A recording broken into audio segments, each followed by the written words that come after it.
ধর্ম সমাযুক্ত লোভমোহ।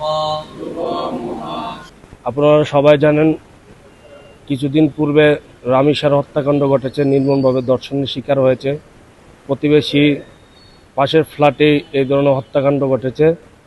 এই মুহূর্তে কাউকে বিশ্বাস করার মতন পরিবেশ নেই, সবার মনে থেকে বিশ্বাস উঠে গেছে। শুধু রামিসা না, রামিসার মতো আরও অনেক শিশু আছে যারা এখনও সঠিক বিচার পায় না। আমরা রাষ্ট্রের কাছে আকুল আবেদন, শুধু রামিসা না, সকল হত্যাকাণ্ডের সঠিক তদন্তের মাধ্যমে বিচার কার্যক্রম শেষ করা হোক।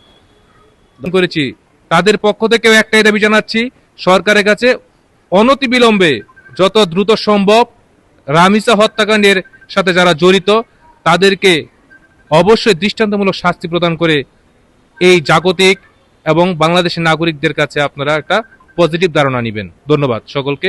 এবং হয়নি, আমরা এখানে দাঁড়িয়েছি মানবিক দায়িত্ববোধ থেকে। আমাদেরই ছোট বোন রামিসা, যাকে কিছুদিন আগে ধর্ষণ করে নির্মমভাবে হত্যা করা হয়েছে। আমাদের সমাজে এরকম উদাহরণ অহরহ রয়েছে।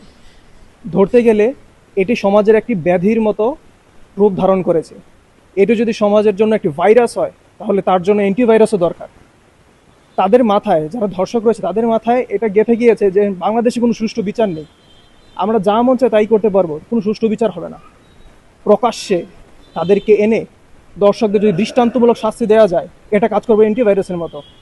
প্রতিটা ভাইরাসের অ্যান্টিভাইরাস ভাইরাসকে দমন করতে এবং পরবর্তীতে আসতে বাধা হিসেবে কাজ করে। তো সেই জন্য আমি সবাইকে বলবো এবং বাংলাদেশ সরকারের কাছে অনুরোধ করব, আপনি প্রত্যেক ধর্ষকের এমন একটি শাস্তির দাবি করবেন, এমন একটি শাস্তির ব্যবস্থা করবেন যেন পরবর্তীতে কেউ এটা করার সাহস না পায়।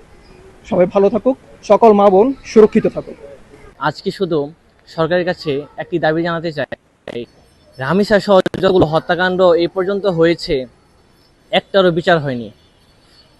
আজকে 5 জন দর্শককে আপনি প্রকাশ্যে জনসম্মুখে বিচার করেন, মৃত্যুদণ্ড আপনারা দেন, তাহলে আপনি 6 নাম্বার যে ব্যক্তিটা এটা আপনি খুঁজে পাবেন না, এটা আমরা আশা করি। তাই এখন যে পরিস্থিতি তৈরি হয়েছে বাংলাদেশের মধ্যে, প্রত্যেকটা মা বাবাই তার সন্তানকে নিয়ে এখন ভয়ভীতির মধ্যে আছে। তো এই ভয়ভীতি কাটানোর জন্য অবশ্যই আপনাকে সরকারের কাছে আমার বিনীত অনুরোধ, আপনি এটার যথাযথ ব্যবস্থা নেন। প্রকাশ্যে জনসম্মুখে দর্শকের আমরা বিচার চাই, এটাই দাবি জানাই।